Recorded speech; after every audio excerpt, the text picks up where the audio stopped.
Video பார்க்குற எல்லாருக்கும் வணக்கம். இது உங்கள் ரெஸ்லிங் கிங் தமிழ். நான் உங்கள் ரகுமான். நாளைக்கு ஸ்மாக்டவுனில் என்ன நடக்க போகுது அண்ட் ரோமன் ரெயின்ஸ் ஒருவேளை சாம்பியன்ஷிப்பை வின் பண்ணால் அவருடைய எதிரி யார், அதாவது அவர் தோக்குற எதிரி யார் அப்படிங்கிறது லீக் ஆகிருக்குது. And Saturday night main event அடுத்து எப்போ நடக்கும் அப்படிங்கிற அப்டேட்டும் கிடச்சிருக்குது. வாங்க வீடியோக்குள்ளே போகலாம். மறக்காமல் சேனலுக்கு ஃபஸ்ட் டைம் வச்சுக்கோங்க, சப்ஸ்கிரைப் பண்ணிக்கோங்க, பெல் ஐக்கானை கிளிக் பண்ண முடியுமா தினமும் ஒரு ரெஸ்லிங் செய்யல தமிழ் மொழியை தெரிஞ்சுக்கோங்க. ரோமன் ரெயின்ஸ்க்கும் சிஎம் பங்குக்கும் ரெஸ்ல்மேனியாவில் மேட்சே நடக்கலை. அதுக்கே இன்னும் பார்த்தீங்கன்னா ஒரு மாதம் இருக்குது. அந்த ஒரு மாதம் கேப்பில் என்னென்ன நடக்குமோ ஏது நடக்குமோ தெரில.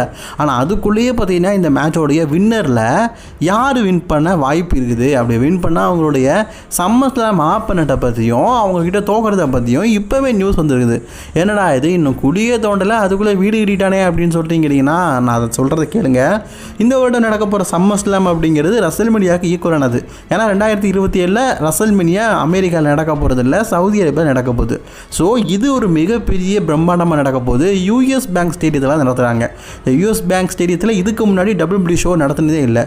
ஒருவேளை ரோமன் ரெயின்ஸ் சாம்பியன் ஆகிவிட்டால், நியூ ஹெவி வெயிட் சாம்பியன் ஆகிவிட்டால் அவர் சம்மர் ஸ்லாம் வரைக்கும் கண்டிப்பாக ஹெவி வெயிட் சாம்பியனாக இருப்பார். சம்மர் ஸ்லாமுக்கு அப்புறம் தாங்க மனித பேங்கே நடக்க போகுது. அதனால் மனித பேங்க் ஆக்ஷன்லாம் சம்மர் ஸ்லாம் நடக்காது.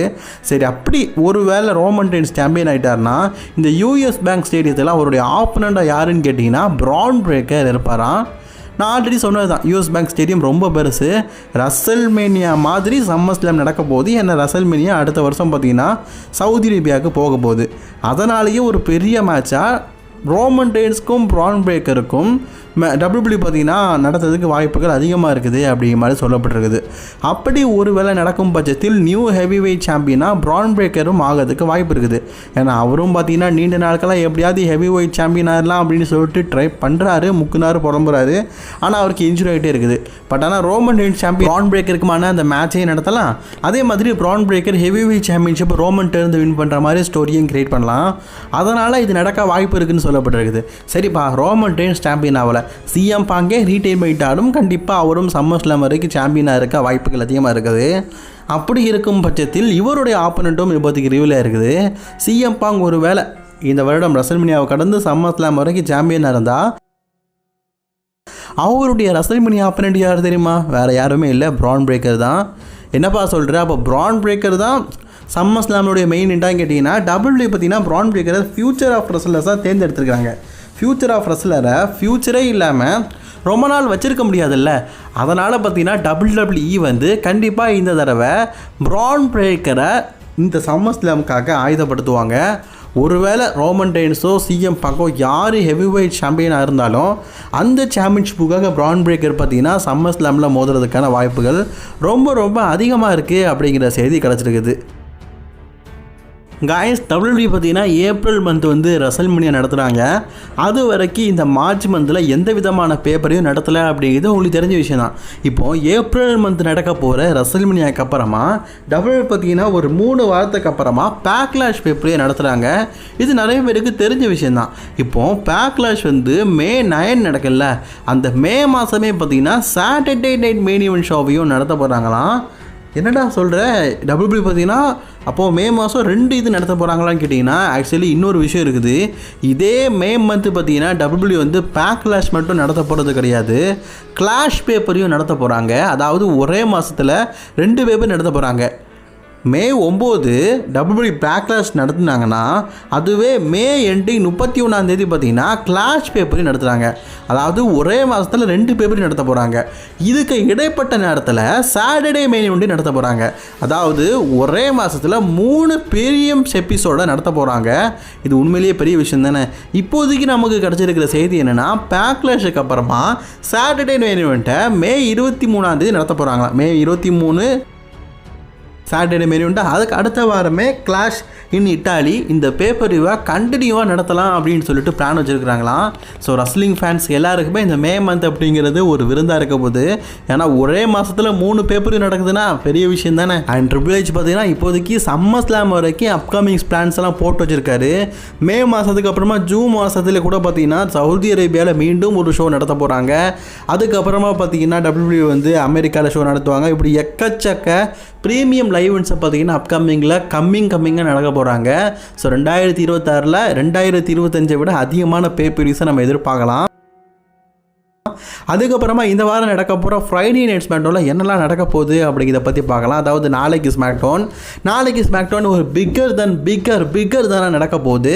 இந்த 3 hours ஸ்மாக்டவுனில் பார்த்தீங்கன்னா அன்டிஸ்பியூட்டட் யூனிவர்சல் சாம்பியன்ஷிப் மேட்சை அஃபிஷியலி கன்ஃபார்ம் பண்ணிக்கிறாங்க. இப்போ ட்ரூ மாக்கிடர் அஃபிஷியலி பார்த்தீங்கன்னா ரெசல்மேனியா டிக்ளேர் ஆகிட்டார். ஏன்னா அவர் ஒரு சாம்பியனாக இருக்கார், ராண்டி ஆர்டன் கூட மோதுறாரு. ஆனால் அதுக்கு முன்னாடி இந்த வாரம் நடக்க போகிற ஃப்ரைடே நைட் ஸ்மாக்டவுனில் கோடி ரோட்ஸ் கூட தன்னுடைய அன்டிஸ்பியூட்டட் யூனிவர்சல் சாம்பியன்ஷிப்பை டிஃபெண்ட் பண்ண போகிறாரு. இது ஒரு பெருத்த எதிர்பார்ப்பாக ரசிகர்கள் மத்தியில் இருக்குது. ஏன்னா கோடி ரோட்ஸ் சாம்பியனானா அவர் ரெசல்மேனியா போயிடுவார். அப்போ ஸ்டோர்லைன் என்ன ஆகும்? ட்ரூ மாக்கின்டைர் இதில் பழையபடி சீட்டிங் பண்ணுவாரா, ஜாக்கப் ஹட் வருவாரா, சாமி ஜெயின் வருவாரா, ட்ரிக் வில்லியம்ஸ் வருவாரா, இப்படி எக்கச்சக்க விஷயங்கள் இந்த மேட்சில் இருக்குது. இதனாலேயே இந்த மேட்சுக்கு மேலே இருக்கிற எதிர்பார்ப்பும் ரசிகர்களுக்கு ரொம்ப அதிகமாக இருக்குது. ஸோ நாளைக்கு இது ஸ்மாக்டவுனுடைய மெயின் ஈவெண்ட்டாக நடக்க போகுது. ஸோ அப்போ அதில் என்ன நடக்குது அப்படிங்கிறத வெயிட் பண்ணி பார்க்கலாம். இந்த எம்எஃப்டி டீம் பார்த்தீங்கன்னா இந்த டாக் டீம் சாம்பியன்ஷிப்பை வின் பண்ணதுலேருந்து அவங்க டாக் டீம் ஸ்டோரில் என்ன போகிறதில்ல. ஒன்லி பார்த்தீங்கன்னா விளக்க பிடிச்சோமா அங்கிளோடைய அடித்தோமான்னு இருக்கிறாங்க. ஸோ அதனால் ஸ்மாக்டவுன் ஜெனரல் மேனேஜர் கடுப்பாக்கி இந்த வாரம் ஸ்மாக்டவுனில் இவங்களுக்கான டாக் டீம் சாம்பியன்ஷிப்புக்கான மேட்ச் இருக்குதுன்னு சொல்லியிருந்தார். அதன் அடிப்படையில் பார்த்தீங்கன்னா ஸ்மாக்டவுன் டாக் டீம் சாம்பியன்ஷிப்புக்கான நம்பர் 1 கண்டெண்டர்ஸ் இந்த வாரம் ஸ்மாக்டவுனில் செலக்ட் பண்ண போகிறாங்க. ஸோ யாரெல்லாம் பங்கெடுத்து யார் அது மோத போகிறா அப்படிங்கிறத வெயிட் பண்ணி பார்ப்போம். அதுக்கப்புறமா யுனைடெட் சாம்பியனான கார்மெலோ ஹேயஸ் சக்ஸஸ்ஃபுல்லி பார்த்தீங்கன்னா அவர் 75 நாளை கடந்து யுனைடெட் சாம்பியனாக இருக்காது.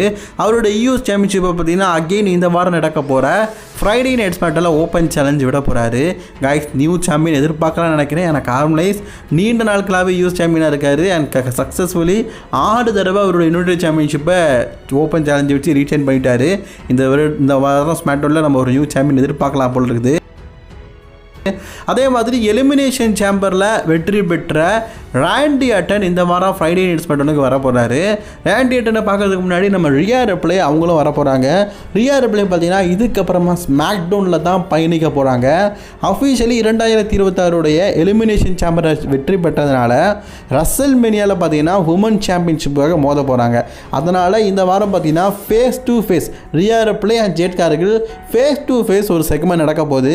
காய்ஸ் எனக்கு தெரிஞ்சு இந்த செக்மெண்ட் ஒரு பெரிய விஷயமா இருக்க போகுது. அண்ட் போன வாரம் ஃப்ரைடே நைட் ஸ்மாக்டவுனில் பார்த்தீங்கன்னா நியூ WWE உமன்ஸ் சாம்பியன்ஷிப்பை வின் பண்ணி நியா ஜாக்ஸ் அண்ட் லாஷ் லெஜண்ட் 2 பேருமே வர போகிறாங்க. அதை தவிர்த்து இன்னொரு முக்கியமான விஷயம் சொல்லியிருக்கிறாங்க WWE பார்த்தீங்கன்னா தான் ஹவுசன் ராவா ஸ்மாக்டவுன் தெரில, அது வரைக்கும் பார்த்தீங்கன்னா 2 பிராண்ட்லையும் பயணிப்பார். அண்ட் ஸ்மாக்டவுன்லையும் அந்த மிஸ்ட்ரி பாக்ஸாக காட்டினதுனால அவரும் வருவார்னு நினைக்கிறேன். ஆல்ரெடி ராவில் பார்த்தீங்கன்னா தன்னுடைய டிமாண்டை கேட்டார், பட் ஆனால் அவர் ஒத்துக்கலை. இப்போ ஸ்மாக்டவுனுக்கு வர போகிறாரு. ஸ்மாக்டவுன் சைடு ஆட்ரூத் வேறு இருக்கார். ஸோ இவர் வரும் பட்சத்தில் என்னென்ன செக்மெண்ட் நடக்க போகுது அப்படிங்கிறத வெயிட் பண்ணி பார்ப்போம். நான் ஆல்ரெடி சொன்ன மாதிரி மெயின் ஈவெண்ட்டாக பார்த்தீங்கன்னா ஒரு முக்கியமான செக்மெண்ட் ராண்டி ஆர்டன். ஸோ ராண்டி ஆர்டன் எனக்கு தெரிஞ்சு இந்த வாரம் ஃப்ரைடே நைட் ஸ்மாக்டவுனில் மெயின் ஈவெண்ட்டும் நட போகிறாரு அண்ட் கிக் ஆஃபும் பண்ண போகிறாரு. கிக் ஆஃப்னா கேட்டிங்கன்னா எலிமினேஷன் சேம்பர் வெற்றி பெற்றதுனால அதை பற்றி பேச போகிறாரு. அண்ட் மெயின் ஈவெண்ட்டில் அவருடைய ஆப்போனன்ட் யார் அப்படிங்கிறது தெரிய போகுது ரெசல்மேனியாவில். இப்படி 2 முக்கியமான விஷயங்கள் ராண்டி ஆர்டனை வச்சு இந்த வாரம் ஃப்ரைடே நைட் ஸ்மாக்டவுன் நடக்க போகுது. ஸோ இந்த வாரம் ஃப்ரைடே நைட் ஸ்மாக்டவுன் அப்படிங்கிறது ரொம்பவே நல்லா இருக்கும். ஸோ மிஸ் பண்ணாமல் பாருங்கள். அண்ட் இந்த வீடியோ பிடிச்சி நல்லா ஷேர் பண்ணிக்கோங்க. தொடர்ந்து வீடியோ பார்க்க சேனலை சப்ஸ்கிரைப் பண்ணிக்கோங்க. பாய்.